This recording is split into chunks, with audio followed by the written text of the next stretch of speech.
P. Diddy's team is back at it, calling for the entire indictment against him to be thrown out. That means they want all the federal charges against Diddy to be dropped. The defense says there have been blatant violations of Diddy's rights, all at the hands of the government, alleging they're spying on him from behind bars. In a newly filed motion, Diddy's team lists out all the ways they believe the prosecution has sabotaged the case. We're taking a look at all 31 pages of that new motion and breaking it all down with former federal prosecutor Gene Rossi. I'm Gillespie, and this is Law&Crime News. Lots to cover today, so let's jump right in. P. Diddy's defense team is calling for a hearing to determine what violations they say the government has made in the case and what it means moving forward. 55-year-old Sean Combs, known worldwide as the once beloved music icon P. Diddy, now sits in the Metropolitan Detention Center in Brooklyn on federal charges of racketeering conspiracy, sex trafficking by force, fraud, or coercion, and transportation to engage in prostitution. And it's really Diddy's stay at MDC that's the focus of this newly filed motion, specifically the raids that happened between October 28th and November 1st. During that time, some paperwork was collected from Diddy's MDC jail. Right away, the defense argued this was privileged information, and federal judge Arun Subramanian actually agreed with them. He ruled that the prosecution must throw out all that info and exclude it completely from their case against Diddy. All that happened at a hearing last month, but now the defense is requesting another hearing. Right from the top of the motion, the defense comes out swinging, writing, quote, "The government exploited Mr. Combs' detention by engaging in unfair and unconstitutional tactics that have interfered with his ability to work with his attorneys and make it impossible for his attorneys to provide effective assistance of counsel. The evidence shows the government is using Mr. Combs' detention to spy on him and invade his confidential communications with his counsel." The defense alleges that the government is working with the Federal Bureau of Prisons. It's listed here as the BOP.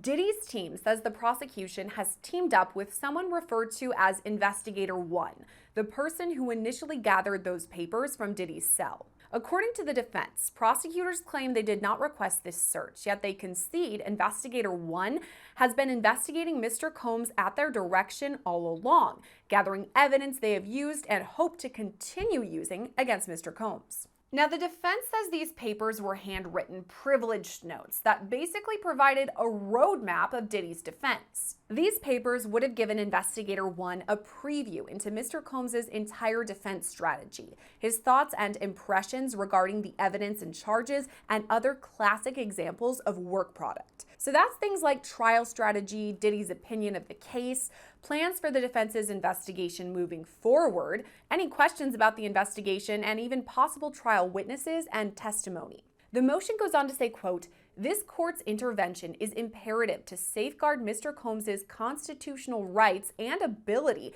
to defend himself against these very serious charges, because the government has proven time and again that it will intentionally continue to violate those rights if given the chance." The defense even brings George Orwell into their argument, saying the government is using Big Brother tactics and an illegal search of the defense camp. I want to thank Morgan & Morgan for sponsoring today's Law&Crime YouTube takeover. Life truly can be so unpredictable, and if you're seriously injured, your case could be worth millions. With over 1,000 attorneys, Morgan & Morgan has a proven track record of winning big.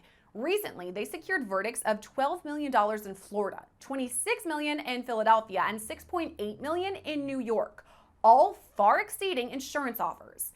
Even if your case isn't worth 7 figures, why not start a claim and get the money you deserve? Starting a claim is super easy. Just takes 8 clicks and can be done right from your phone. It's free unless you win. So if you're hurt, visit forthepeople.com/YouTube takeover or click the link in the description and pinned comments to start a claim today. With that in mind, the defense alleges Diddy's 4th, 5th, and 6th Amendment rights have been violated. To start, there's Diddy's 4th Amendment right. The defense says this was violated with what they call warrantless and unlawful searches of Diddy's cell. This comes up several times, including something the defense calls use and fruit suppression, meaning they're worried the government will throw out the notes they collected, but will still use information from the notes as leads. The motion reads in part, quote, "The government also suggested it could continue to use the contents of those notes in its ongoing investigation." The government thus took the position that while the notes themselves could not be used against Mr. Combs, it could continue to use the fruits of the search against him. According to the defense, that is wrong as a matter of well-settled law. A violation of the Fourth Amendment requires suppression not only of the immediate object of the search, but also any other evidence obtained because of the search. The defense also mentions Diddy's Sixth Amendment rights. Apparently, these were violated because the prosecutors understood the privileged nature of the documents up front, yet proceeded unilaterally and without caution with the goal of taking advantage of their improper access to privileged material to keep Mr. Combs detained and try to obtain a conviction. So basically, the feds knew this paperwork was privileged, but moved forward with it anyway, at least according to the defense. Those two things combined, according to the defense, mean Diddy's Fifth Amendment rights were also violated. The motion reads, quote, "This extraordinary violation of Mr. Combs' Fourth and Sixth Amendment rights also constitutes outrageous government conduct that violates his Fifth Amendment right to due process." So where do we go from here? Well, the defense has a plan for that too. They say a hearing is particularly necessary because the government's description of the events does not align with the defense team's understanding of what transpired. So the defense is requesting discovery and a hearing that would determine exactly what alleged violations the government made. This hearing would determine to what extent the prosecution used Diddy's privileged notes to develop leads or new evidence. It would also be used to determine what info the government learned from Investigator 1, what Investigator 1 themselves learned, and whether this privileged info was conveyed to anyone else. So this hearing would show if any violations were made and also determine a procedure to avoid future prejudice in the case. The defense has a few suggestions for this too. They mention the prosecutorial taint team and their filter team. These teams are comprised of government attorneys and criminal investigators. They review documents seized by the government and then determine whether they include any privileged info. In this case, the defense team isn't impressed with the taint team, writing, quote, "It is inconceivable that a taint team attorney identified obviously privileged communications on a page, marked it as such, and yet did not recognize the remainder of the page referencing lawyers and paralegals as also privileged. The taint team has proven itself to be completely incapable of performing the most basic privilege review." With that in mind, the defense suggests a special master be used in the future instead of a taint team.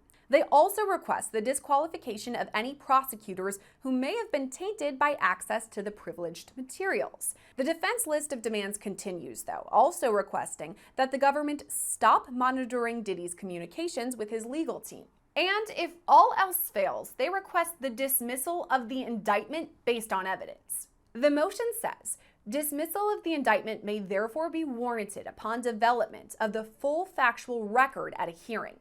Dismissal is appropriate not only where the conduct of the government has been manifestly and avowedly corrupt, but even where the conduct merely involves intentional intrusion into the attorney-client domain, resulting in prejudice to the defendant's case."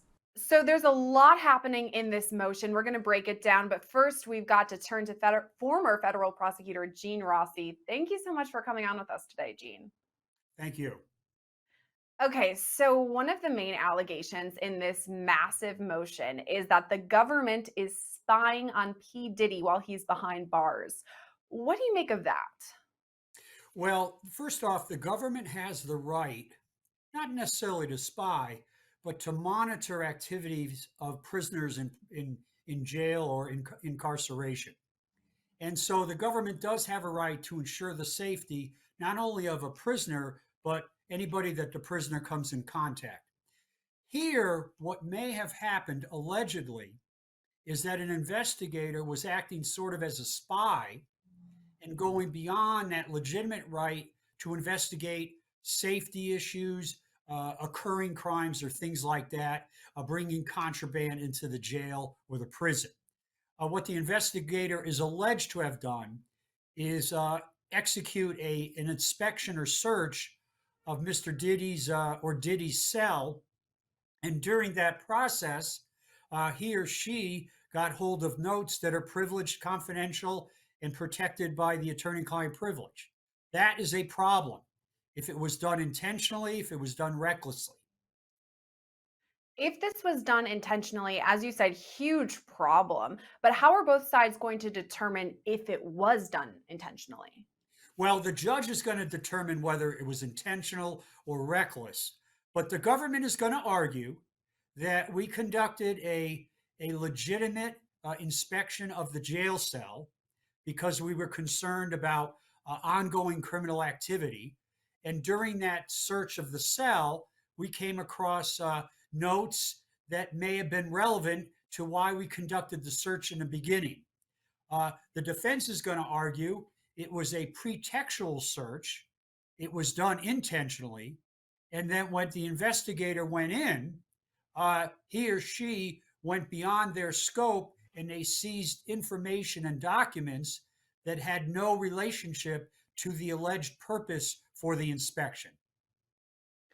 It's interesting because the prosecution says this sweep of the jail cells was planned even before Diddy was incarcerated. But the defense is saying this was an unlawful search specifically to look inside of Diddy's cell. And part of this motion is the defense saying, we're worried that it's going to happen again. That investigator one, as it's referred to in the motion, this person who may or may not be working with the prosecution, would go back again and obtain more information that's privileged.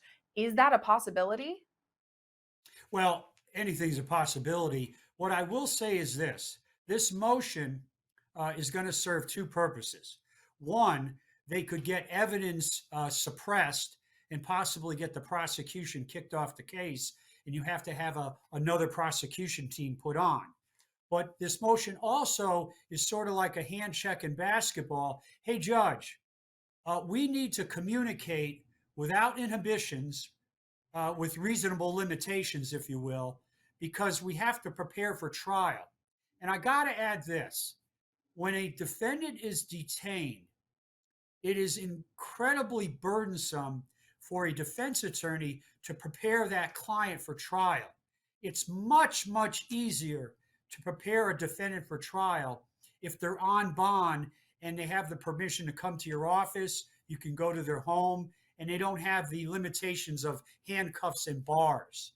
So Mr. Combs is at a great disadvantage now because this case has countless documents, gigabytes, terabytes of information that he will probably have to go through with his attorneys. And it's going to be hard for him to put on an effective defense if he's incarcerated. So that's what's going to happen here in terms of this motion. A hand check in basketball, and it may be successful because they have made honest face, they have made legitimate good faith arguments that these notes and the search arguably violated the Constitution. You brought up a good point. A lot of the time, we're talking about Diddy wanting to be released on bail, obviously, because he would rather be in a penthouse in New York as opposed to a cell in Brooklyn. That part makes sense, but the other half makes sense too, the fact that it would be easier for his defense to communicate with him, text him, just drop in randomly. So you're right. I'm glad that you pointed that out. Another thing the defense is pointing out too about these notes is that the judge said, okay, we got to throw these out. The prosecution cannot use any of these, get rid of them. So they're out. But the defense is worried that potentially they could have read something in these notes, gotten a lead, investigated more, and gathered more information from info they first got from these notes. That's pretty convoluted. I mean, how do you even work that out? It's called Wong Sung, Wongsun, Wong Sung versus United States. It's the classic fruit of the poisonous tree. If you violate somebody's constitutional rights, whether it's right to counsel or whether it's the Fourth Amendment search and seizure, if you violate that right or those rights, any evidence derived from that poisonous tree, if you will, the fruit, that also has to be suppressed. So the argument here for the government, I mean, for the defense, is they illegally seized these notes. These notes have strategy, tactics, and and impressions of the defendant and the attorneys on how to beat the charges, the prosecutors looked at it, got a taste of it. Therefore, that was the fruit of the poisonous tree. Those notes are now in the mind of the prosecutor, and that prosecutor, one, should be struck from the case, and two, the entire indictment should be struck because there's no cure once you let the horse out of the barn. You brought up something that's huge in all of this. First of all, Diddy's team is calling for the prosecution to be completely removed, a new set of people brought in, but also, as you pointed out, having the indictment totally, completely thrown out. What are the odds of that happening? The odds of that happening, a total dismissal of the indictment, the odds are very, very tough for the defense team. What likely could happen, or possibly could happen, is a prosecutor or prosecutors or law enforcement agents, this investigator, they could be removed from the case, and the government would have to put on a team of prosecutors that are completely untainted, if you will, from any of the alleged violations of the right to counsel or the Fourth Amendment. They talk a lot about the Fourth, Fifth, and Sixth Amendment throughout this entire motion. What do you think? Were those rights violated in this case? Well, if you take the evidence as presented by the defense in the light most favorable to the defense, there appears to be a violation. Another possible violation, as I read this motion, is that there were calls made between Mr. Combs and his attorneys that were monitored. Now, let me respond to that. If the defendant uses a telephone line that has a message that is going to be recorded, it doesn't matter with whom you are speaking on that call. If you have a message that says your call is going to be recorded, then there's no right to privacy. So if that's the case, the defendant, Mr. Combs, could be talking to his lawyers, and that's just stupidity. That's ineffective assistance of counsel. However, the defense could make an argument that there were occasions when we had no way to get a hold of Mr. Combs. We had no other option but to use a phone call or phone that may be monitored. What I do in those cases as a defense attorney, I put on the record on the call, this is the only way I'm able to communicate. It is an emergency. It is essential. If you're listening, please stop. I have no other way to communicate.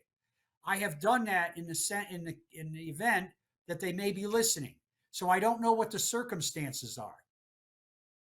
The defense argues things like that the prosecution was listening in on these phone calls that they shouldn't have been. And again, these notes that they looked through that have trial strategy, both of these things obviously privileged information. So the defense is saying the prosecution's team that goes through and makes sure, the taint team as it's called, makes sure that all the information that's privileged remains privileged and away from the prosecution. The defense is pointing the finger at them and saying, this is not good enough. You guys are not doing a good job. Do you think that ruins the credibility of the prosecution a bit?